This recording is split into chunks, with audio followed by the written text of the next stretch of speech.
The soul is a definite body, just as our physical body is a definite creation by the everlasting God. This soul lives in a world of light. It is composed of light. And those who are in this world reveal that it is like a world of crystal. This soul that possesses us is the angel within us, the purest part of us, up to the beginning of the divinity that enshrines us. There is more than the soul that is of God, and greater too, but the soul indeed is our master self, the pure angel of light within. Now, in many persons, the undedicated ones particularly, the soul is quite undeveloped. It is half asleep, and it broods over the person in that unawakened way. When crises arise, its help is ineffective in reaching out toward the person because the individual has not built a bridge from his personality self to the soul, and therefore no help for him is immediately forthcoming. The unawakened soul lives in the intensity of his selfish personality. But all of evolution is based on the great prompting and urging of us to find ourselves, and that self capitalized. In other words, to discover our real or higher selves. Evolution rests on the premise that we must find our souls and live in them. And it does not stop working upon us, blessing us, and feeding us until it is able to govern us in every way. We need to look up to that presence which so purely enshrines us. And when things are hard, we need to say, "Oh soul, take over for me. Think through me.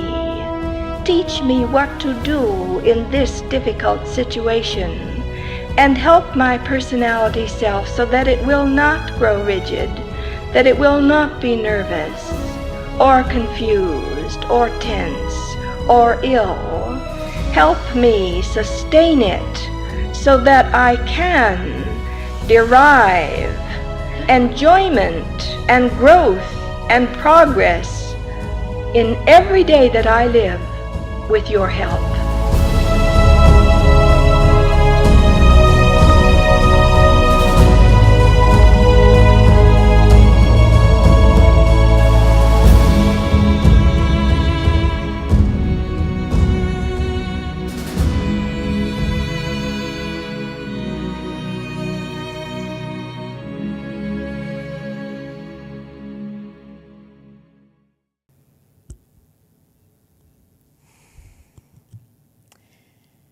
Wow, such a beautiful, beautiful piece there.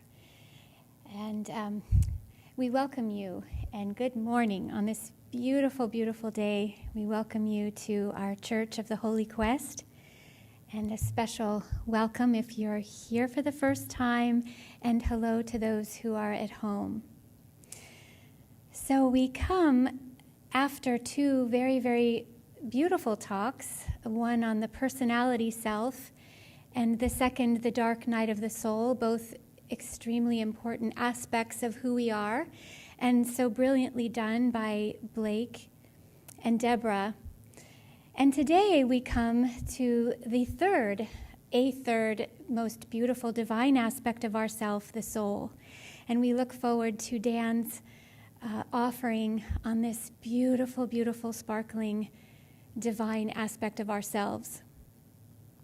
And we come today as well on that 9/11 Remembrance Day, and I have just a little story to share about that. Dan and I went on a trip just last week his work takes him to wonderful places. And this was one of those, the northern Michigan, the island of Mackinac Island, where the Grand Hotel is.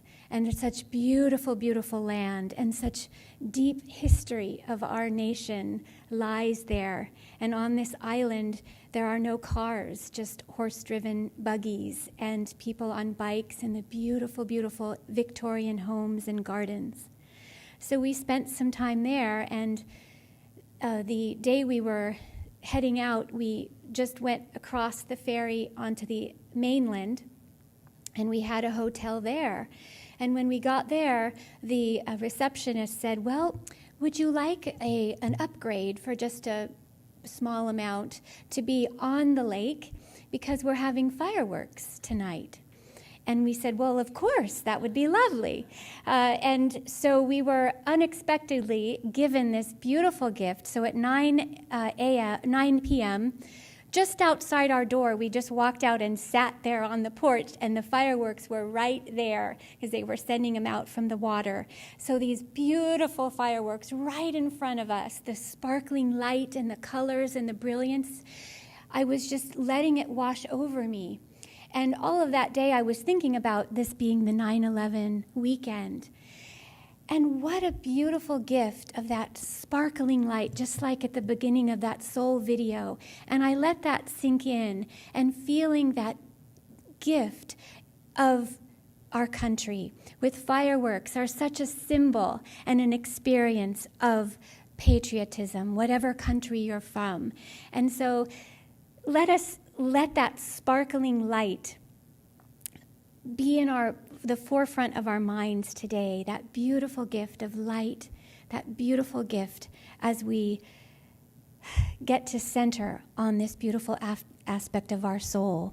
So let us now rise and sing together the Lord's Prayer.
So we will say our prayer now, and then the choir will sing its anthem. Sorry, I may have got the order mixed up, but we'll go with this. So let us continue into that deep, reverent silence that this church beckons us all into. And perhaps see in your mind's eye the sparkling light of the fireworks of heaven, brilliant colors, sparkling crystal light, and allow yourself to let this light in to all of your bodies of expression here on earth.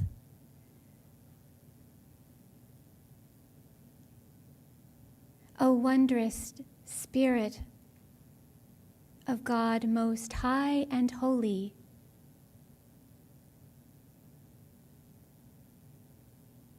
O beloved Lord Christ, Emmanuel. Holy Spirit,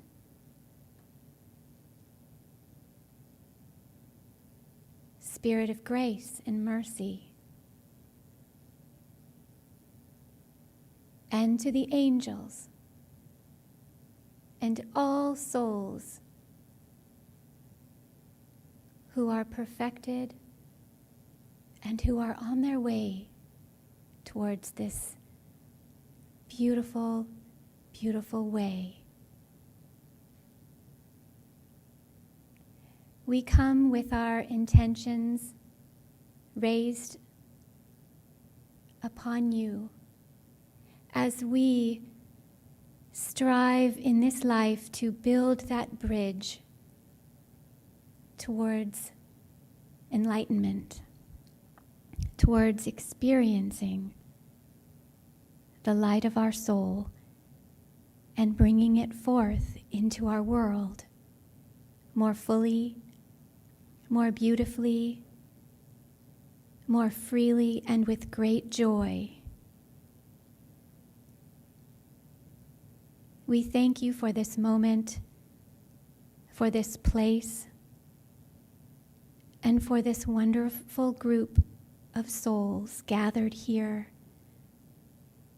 those we see and those we do not see. We welcome you, and we welcome the light of the Christ and his emissaries of light and all who serve, love, and live in his glory. May our speaker and our service be ever so mantled and blessed, and let the rays shine forth into our world as you would have it be, O beloved Lord Christ. Amen. And now our choir will sing for us, God of Glory, Lord of Love, by Mary MacDonald.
Well, good morning, everyone, and thank you, choir.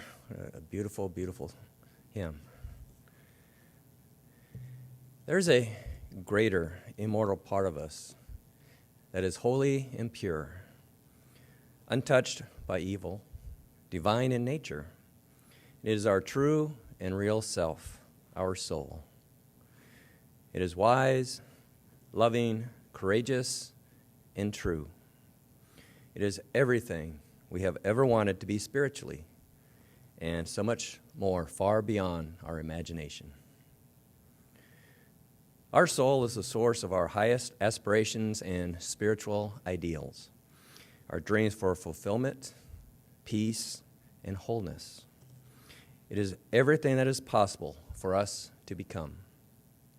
Yet for many, our soul is waiting for our conscious recognition so that it can awaken and unfold the potentialities of God from within.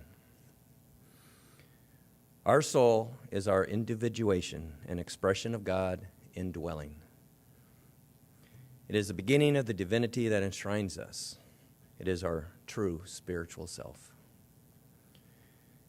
It is our soul comprised of radiant God light, the light of holiness that was birthed from the Spirit of God indwelling. And it is God's indwelling spirit that is the wisdom, light, love, and spiritual empowerment of our soul. The soul is the Christ archetype, the Christ pattern within us all, the blueprint for our future awakened master self. It is what Christ referred when he said, "I am in you, and you in me." Our soul is in perpetual contact with the Christ and united with him and his vision of what he intends for each of us to become. And much like how we can't truly comprehend fully the Christ with our mind, for he must be experienced through our heart, which is where God abides, we also can't fully understand our soul with just our mind. Our soul needs to be experienced through our heart by an infusion of spiritual love and purposefulness in all we do with our complete love of all that is good, beautiful, and holy. That is the mystical experience of becoming an outward expression, the embodiment of our soul, and such is the purpose of life. For the more we remember, awaken, and grow within our soul, the more of God shines through us. One of my resolutions for this year has been to try to remember my soul as often as I can throughout every day, trying to become more attuned to it, more given towards its guidance and its awakening influence in just even everyday, seemingly mundane matters. And I try to remember my soul, to think upon its ideals for life, to ask for its guidance, to try to tap into its reservoirs of inspiration and empowerments. And what I've been experiencing whenever I do remember that is just an immediate upliftment.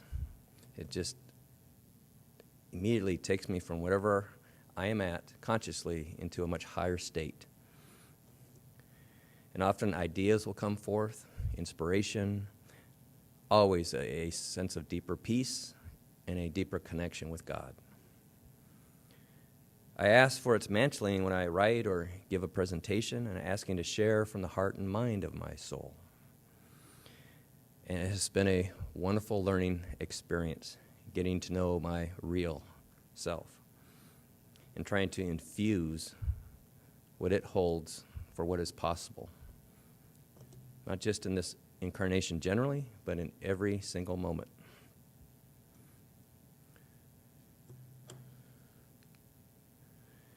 The soul gives life its depth, its value, its relatedness, its heart, and its personal significance.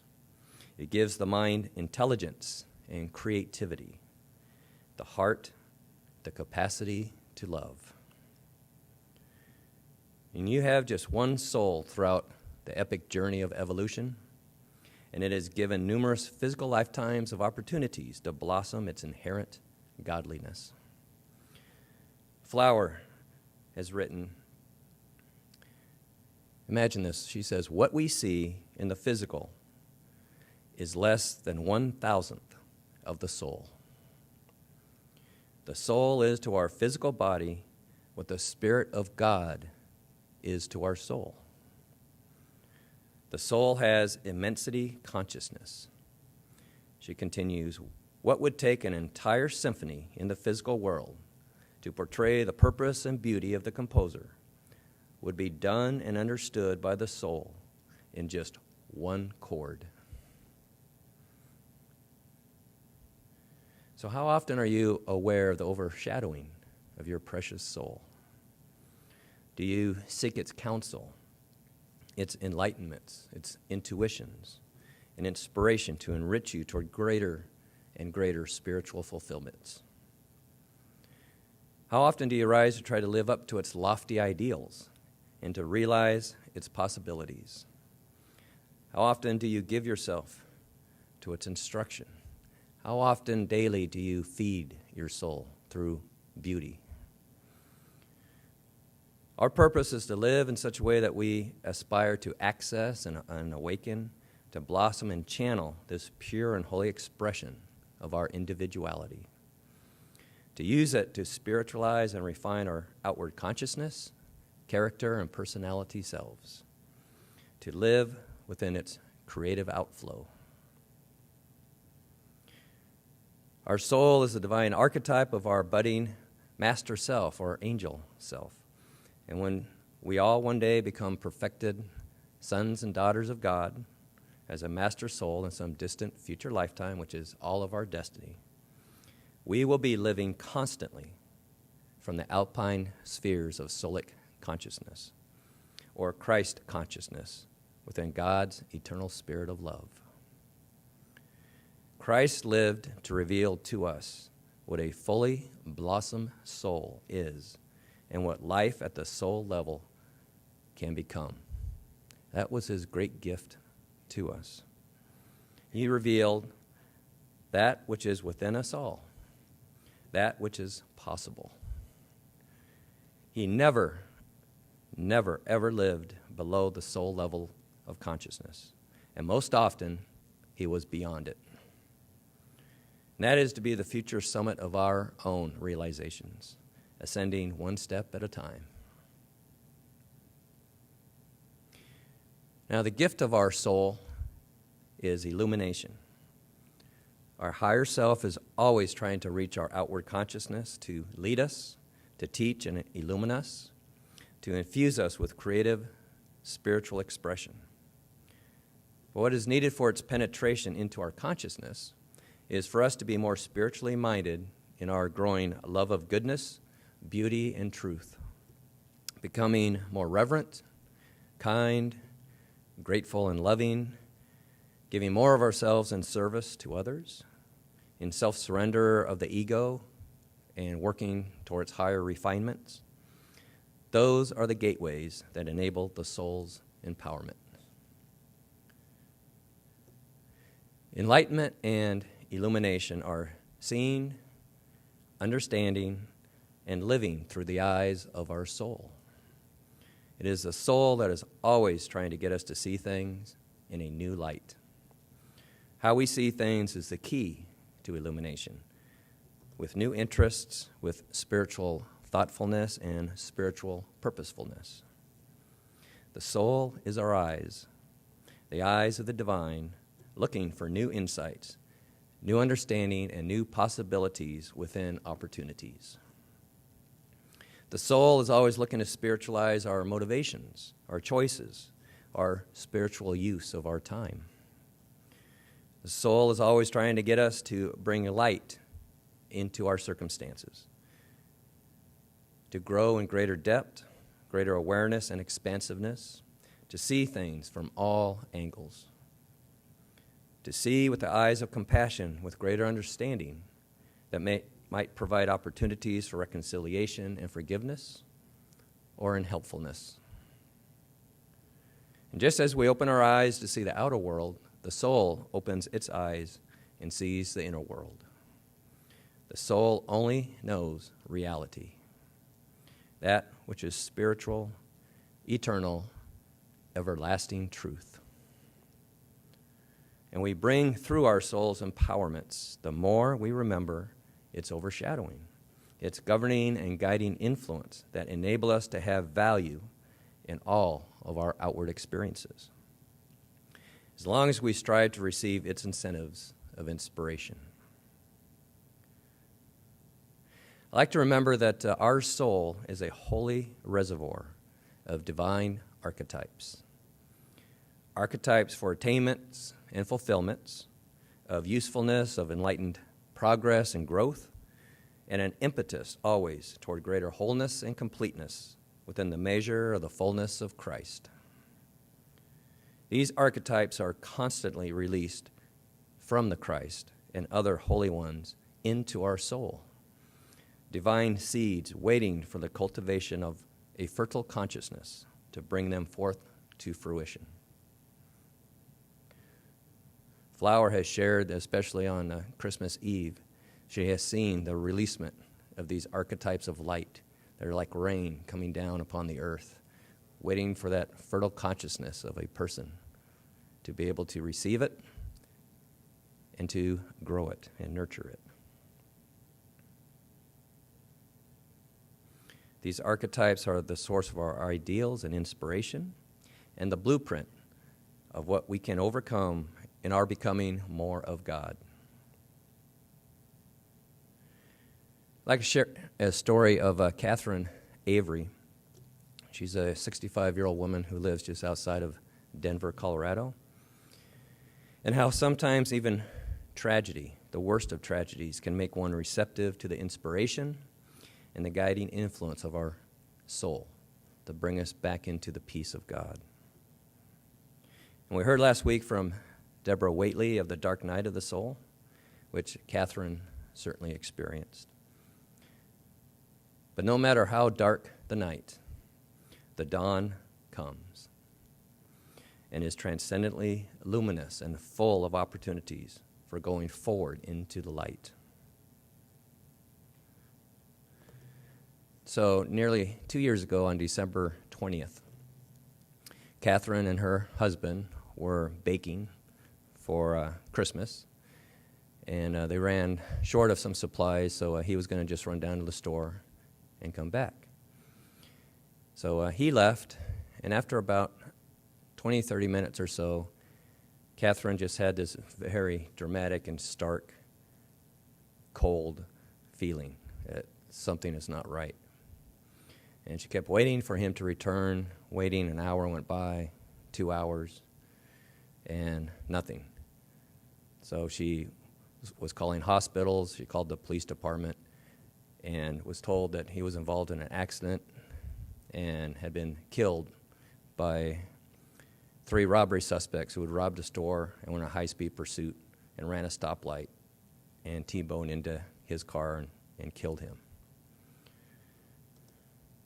Not something you're expecting while you're baking for Christmas. Right?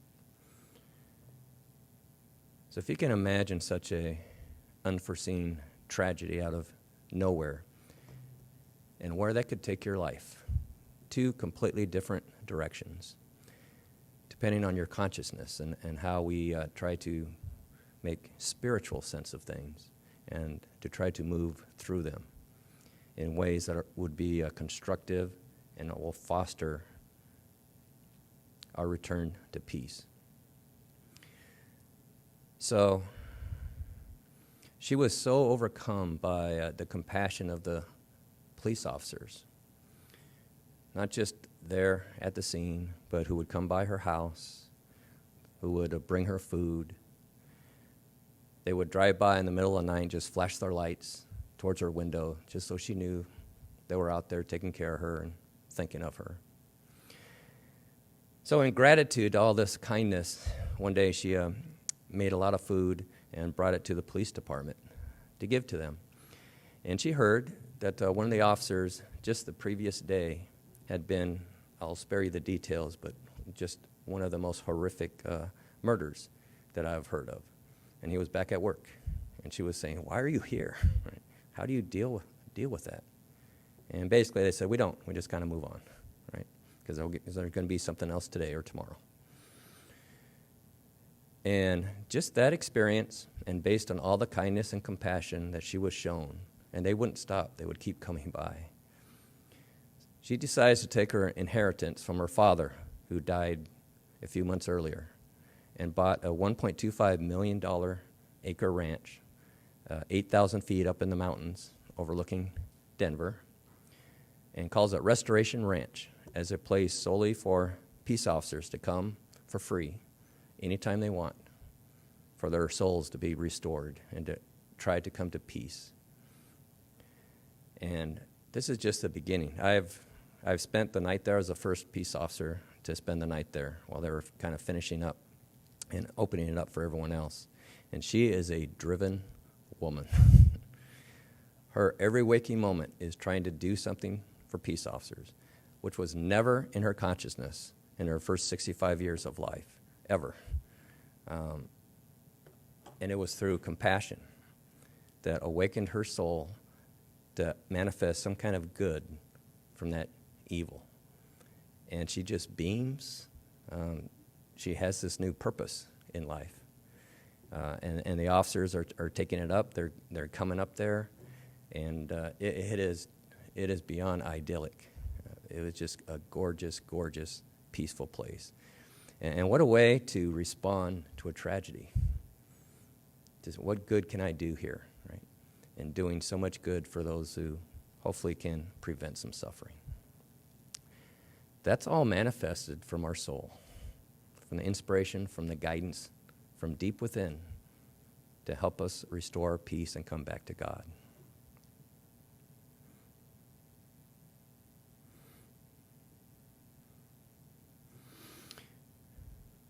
Our soul speaks to us through our conscience in its higher guidance.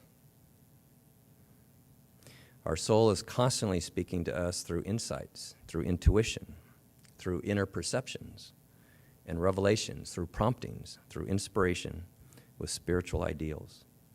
It speaks to us through beauty, through those experiences that inspire and elevate, that spiritually enrich and enliven us. Our soul whispers into our consciousness to seek newness, to love and serve from our spiritual heart, to use free will and choice for greater refinement and ennoblement, to be wholehearted in all we do. Our soul's message stimulates us to look within each and every experience for the spiritual, to look with an eye toward growth, greater depth, and inner transformation. It urges us to overcome the lesser and to seek greater wholeness and union with God, and to see beyond the physical and temporal towards the spiritual and the eternal. However, if we are not centered, if we are not living a life of peace, if we're not serene, if we're not attuned to the everlasting within, if we are not wholly expectant and joyous in our outlook in our spiritual adventure, if we are not poised, then such whispers of divine helpfulness may go unheard. Centeredness is the key. Learning to live from the inner depths of our centeredness in God's Spirit within each sacred moment. The practice of mindfulness and being wholly invested in the present. The sponsoring master of Quest Haven, his specialty, as Flower tells us, happens to be soulic consciousness.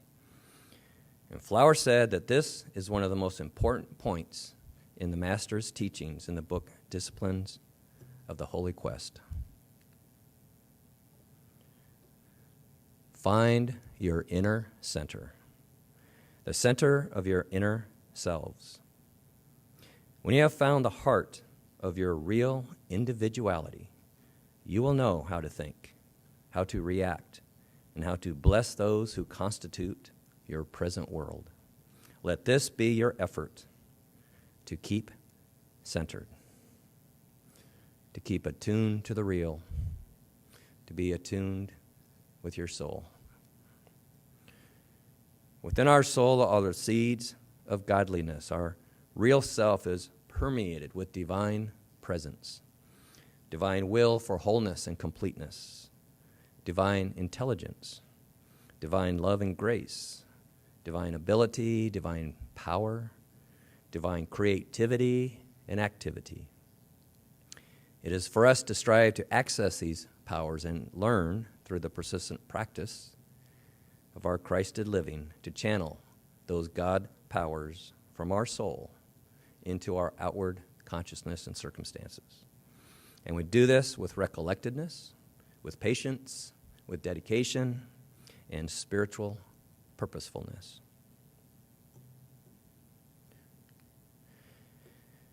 Throughout the day, you may recall words which I've been practicing and finding out throughout this year, words that will help you just immediately attune to your soul and maybe what it wants for you in any given circumstance. Recall words such as, my soul contains all possibilities. Because of that, my future has unlimited potential. In times of challenge, we can say, strengthen me with the strength of my soul.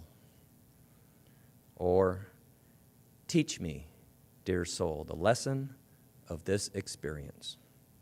Guide me to its victory and beyond. Also, we can say, I invite my higher nature to rule and lead. Or, breathe thy life and shed thy light. Immediately, if you just say any one of these phrases, you will feel that upliftment, that encouragement, that new vision to move beyond whatever you happen to be challenged with. The soul is constantly trying to influence our personality self, our outward consciousness and character. And the more that we can remember and look upward toward the soul, the more access it will have to influence us. And we should not only be trying to look within our soul for its jewels of spiritual enrichments, we should strive to recognize and relate to the soul of every person we experience. The Master Athena has said that within every person, within their soul, is a priceless jewel. And she goes on to say that we ourselves are impoverished if we do not seek to discover the jewel within another. We want to look beyond the personality self of another to behold the Christ archetype that is within them, so that we can connect with and respond not to their personality self, but to their higher self, their soul. So we're not just instinctively reacting to the personality, but we're connecting and helping them through our recognition of their higher self. The more we strive to develop and live the many qualities of our soul, the more it will have access to guide us. Most of the soul's powers lay dormant until we activate them through higher, more consecrated spiritual living. And that's making that conscious intention daily to try to infuse the spiritual in all that we do.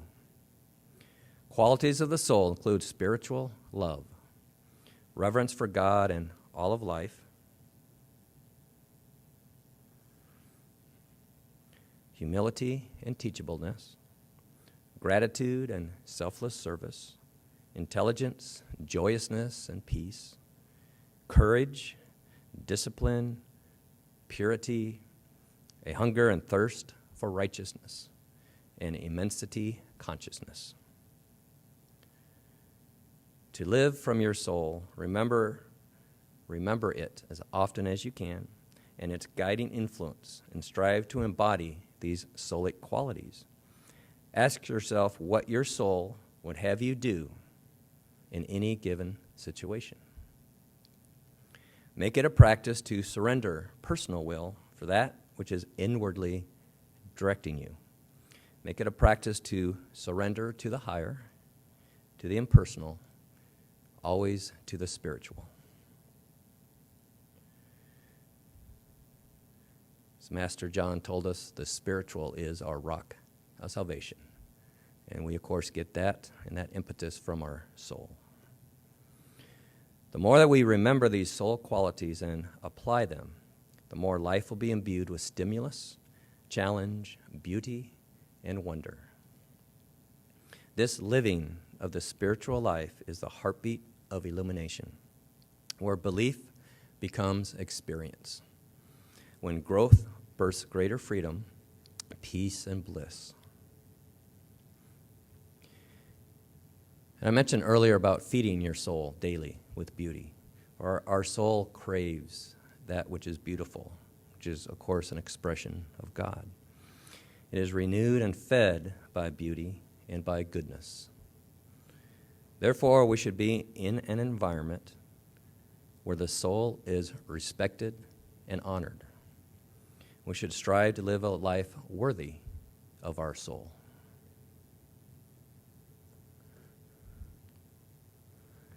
So as Miara talked about, we were in Michigan yesterday, and this is off of the island in Lake Huron. It's one of the 5 Great Lakes. And if you have never really been to the Great Lakes, they call them that for a reason. They're big. They're about 21% of the entire world's fresh water. I have a personal goal in life to swim in all 5 of them. So far, I'm in 4.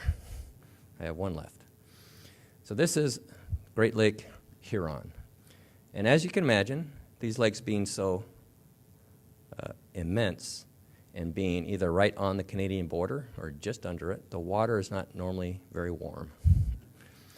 And this is yesterday morning, actually, just before 7 a.m. And you can maybe make out some chairs on the right sunset, or sunrise. That's a sunrise photo. Well, that's just right outside of our balcony, just right on the sand. So I woke up early. I went out and sat on the rocks, anticipating the morning sunrise, and had my morning meditation. And was just compelled to try and swim, if I could take the cold. So as I was out swimming, the sun then was coming up, and being in that beam of light of a new day coming over, just this beyond beautiful body of water, was a spiritual experience beyond words. That wasn't our only solic experience on this trip. I mean, we're only gone for 3 days, 3 or 4 days. But we visited the Sleeping Bear Dunes of northwest Michigan, where you have nothing but forests everywhere, thick, heavily wooded forests, and then out of nowhere, on the coast of Lake Michigan, is the 450-foot sand dunes, if you can imagine that. And then we always ask our guardian angel to show us something beautiful when we travel. And while we were making our way to the airport, out of the corner of my eye, driving at 60 or 70 miles an hour, I noticed just a little sign that thought I said nature preserve. And with the immediate impulse of stop and turn around. So we did, and we found a parking lot there, and it's this gorgeous preserve. I can't even begin to describe, because we don't see forests like that are just so dense and heavily wooded and so green. And this had trails going all over the place. We spent an hour. We barely made our flight by running to the gate because we spent so much time there. But it was so gorgeous and just transported us to a place where we didn't have a care in the world in such scenic beauty. And our soul retains those experiences. They don't leave us. And they serve as a wellspring for us to bring us back to peace when we're tested, when we're challenged. We can just think back to these soulic experiences and be renewed.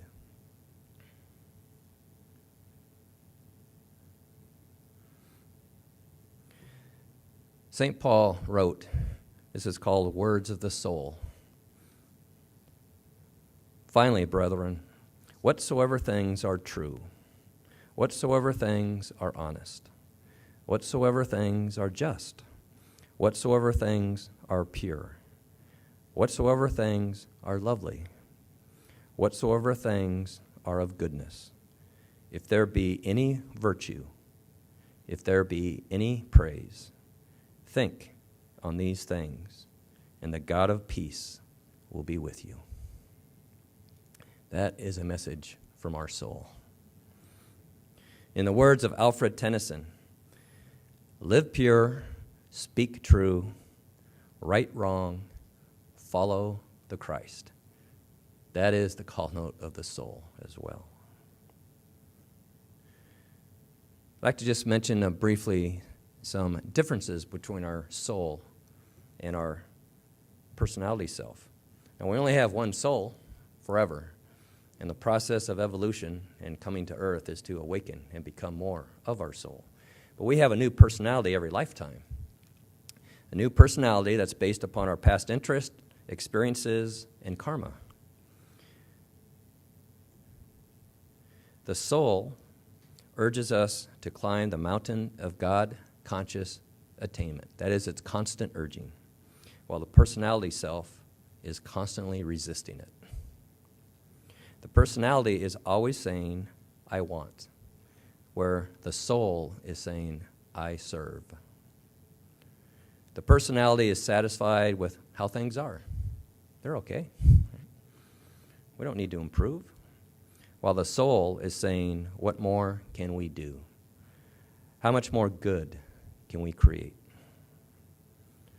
The soul needs spiritual character to be useful.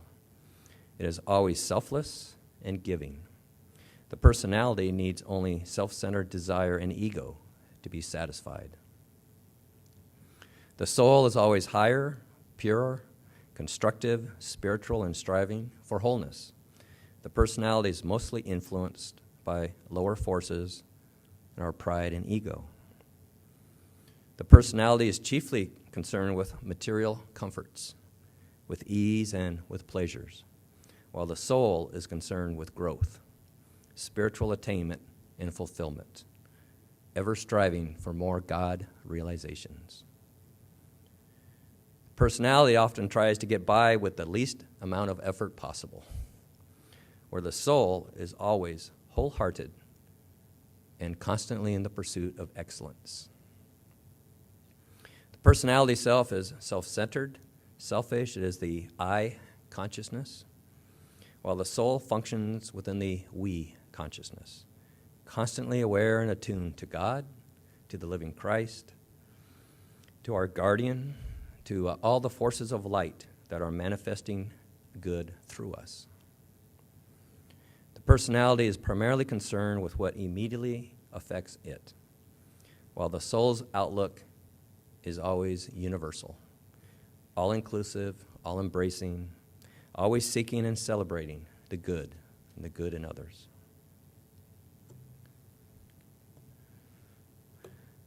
Albert Schweitzer, who Flower has told us was Peter in his life with Christ, says this of the soul. The soul is the sense of something higher than ourselves, something that stirs in us thoughts, hopes, and aspirations which go out to the world of goodness, truth, and beauty. The soul is a burning desire to breathe in this world of light and never to lose it, to remain children of light. And this from mystic Thomas More. The soul is that quality that gives life its quality, its value, its heart, its spiritual significance, as well as the mind's creativity and power of consciousness, and the heart's courage and love. Life is deepened and enriched when we practice soul awareness, allowing it to guide and refine us and inspire us and to govern us. So you may be asking yourself, well, why did God create a soul? Why do we have a soul, and what is its purpose? So I'll offer, in my own view and words, an analogy, a metaphor, to help explain this. So envision God being an apple tree. The apple tree is alive, it's growing, it's blossoming, it's bearing fruit and giving itself to the world. There is an active expression of this apple tree of God, the growing of the fruit. And there is a passive expression of this tree of God within the fruit, that of the dormant seed. And such is the reality of God. Within its eternal creativity, there is an active expression and a passive expression. And that passive expression has yet to be germinated and blossomed into its full potential. We, in our own God self-individuality, were pressed out of the passive expression of God. That is the God Spirit that indwells each of us, a divine seed of God. From our God Spirit indwelling came the Adonai, the reservoir of divine will for wholeness and completeness. And from there, our soul was birthed. Our soul is the beginning of our divinity, and its purpose is to bring that seed of God into fruition, to become the ripened fruit of holiness. In order to ripen this seed of God from within our soul uses a mental body, an emotional or astral body, an etheric and physical body to bring through and manifest its potentialities, to create the conditions for that fertile soil, our consciousness and our character. For our God seed to germinate and then to develop, to bring God into active expression through us. And that is why we have a soul and why we come to earth so many times. The holy ones who serve as the guardians of creation are always providing opportunities for us to create this fertile soil of consciousness. They rain upon us archetypes for our growth and inner discovery and transformations. Guarding these seeds of godliness from Thomas Merton, another mystic, from his book, New Seeds of Contemplation. Every moment and every event of every person's life plants something in the soul. For just as the wind carries thousands of winged seeds, so each moment brings with it seeds of spiritual vitality that come to rest imperceptibly in the minds and wills of us. Most of these unnumbered seeds perish and are lost because we are not prepared to receive them. For such seeds as these cannot spring up anywhere except in the soil of freedom, spontaneity, and love. So as we summarize our talk this morning, what can be done daily to cultivate the soil of receptivity from our soul? Just a couple of brief suggestions. Write down impressions. Write down intuitions and your thoughts regarding high spiritual experiences. Or they'll be at least their value will be mostly lost if we don't write them down. And then later we can expand upon them. Expand upon their meaning and their significances for us. We can take 5 minutes in the morning to envision what could be realized during the day if the day was truly lived from our soul's perspective and receptivity, and be responsive to your soul's impetus.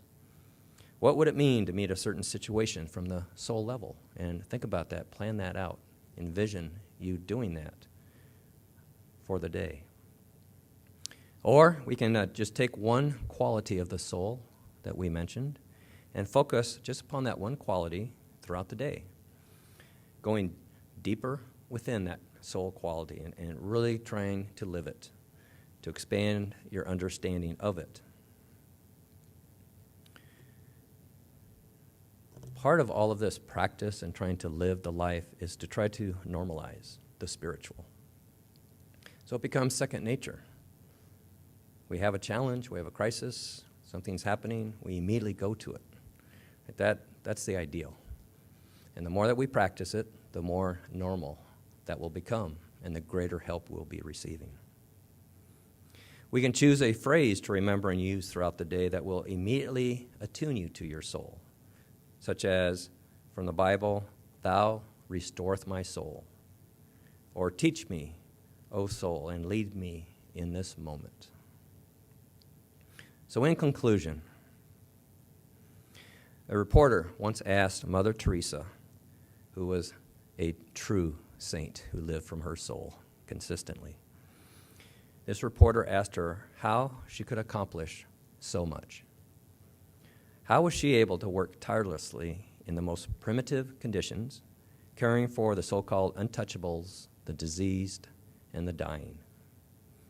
And her reply, just as our soul speaks, was simple, yet it offers the key to enlightenment. She said only, "I am so very much in love." That is soulic consciousness, doing all for the love of God. When we are in touch with our soul, spiritual love is born within us. If love does not make one forget self in bringing happiness to another, then one has never known love. As Albert Schweitzer said, the purpose of life is to serve and to do good, to have the will and compassion to help others. This growth and maturing of love through our soul is one of the greatest offerings to the universe. Armed with love, one moves serenely through the ages and perfects the dark journey which will finally bring you back into the light of the fullness of God. Therefore, remember your soul and live love through its constant outshining.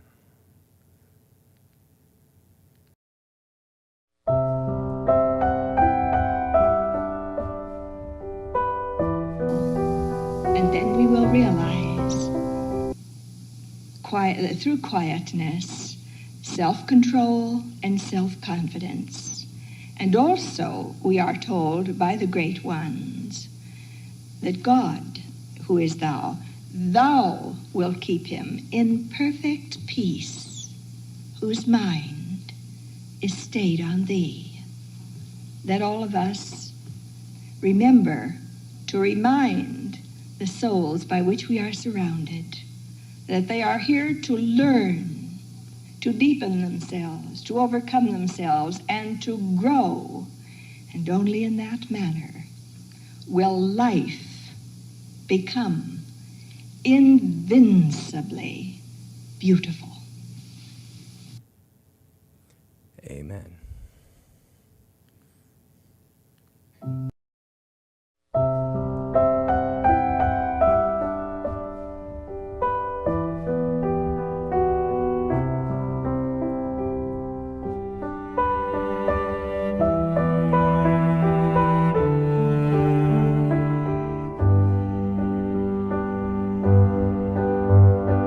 Be thou my vision, O Lord of my heart, not be all else to me, save that thou art.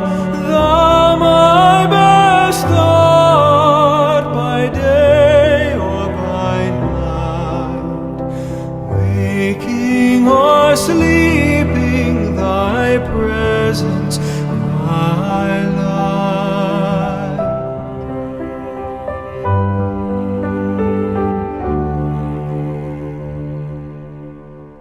Be thou my wisdom, and thou my true word. I ever with thee, and thou with me, Lord. Thou my great Father,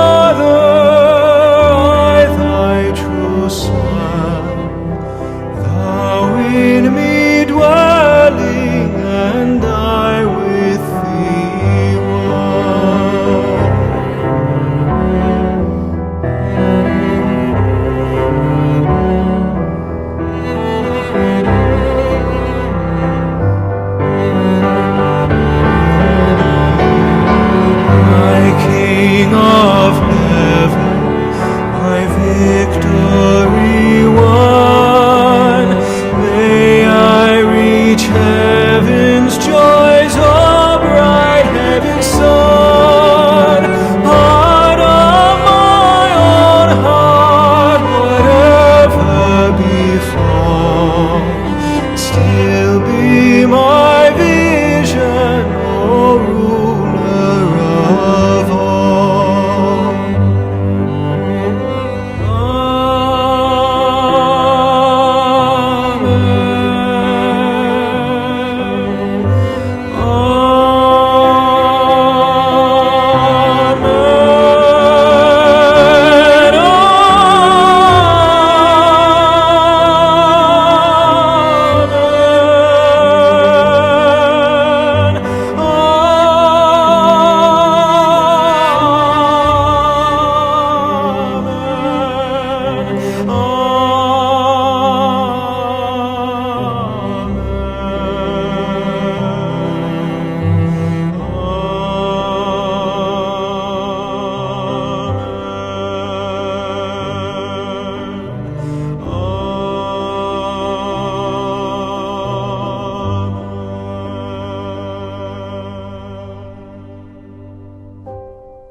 Well, it does seem that God is truly blessing us, especially thinking of this series of talks that was not planned by us. It just happened.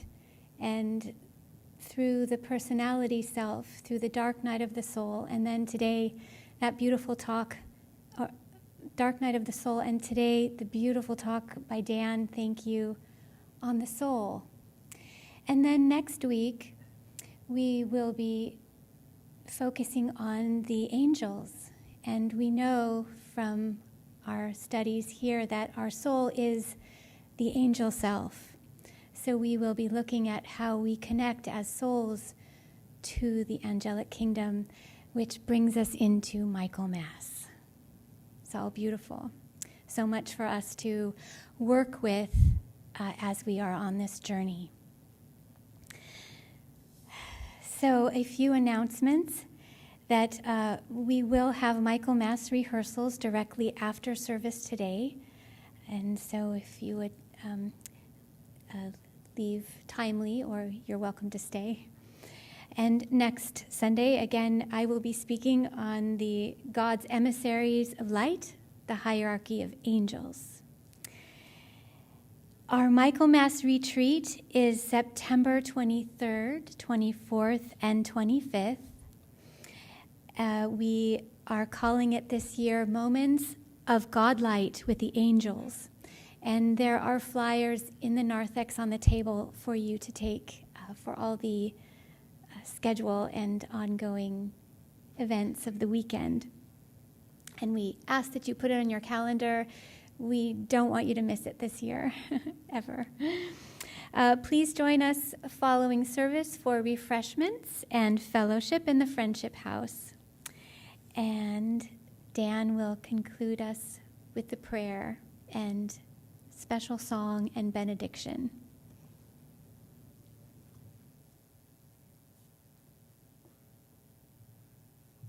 I'm not going to be singing a special song.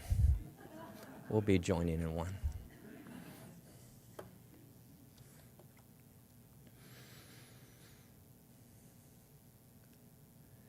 O wondrous, ever-present, beloved Lord Christ, the diamond soul of humanity, thank you for showing us what is possible, what a human soul can attain, and shepherding us toward that fulfillment.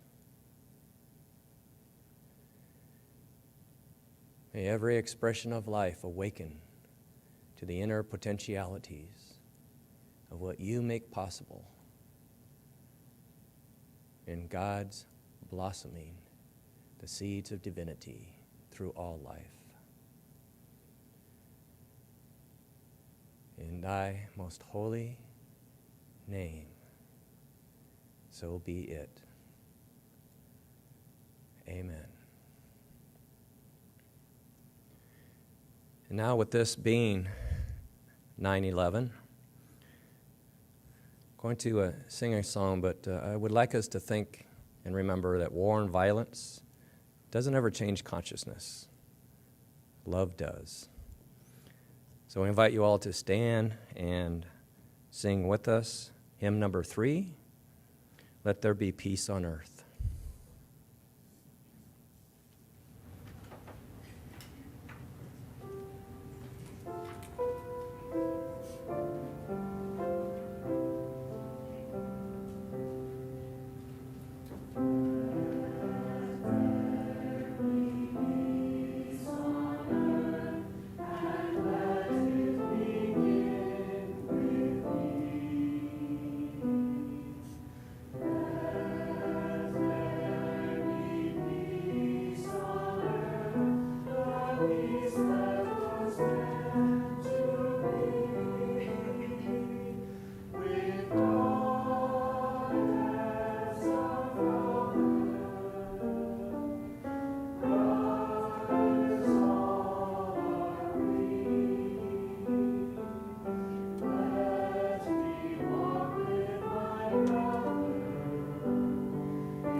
May the Prince of Peace guide your soul to a most beautiful and wonderful life. Amen.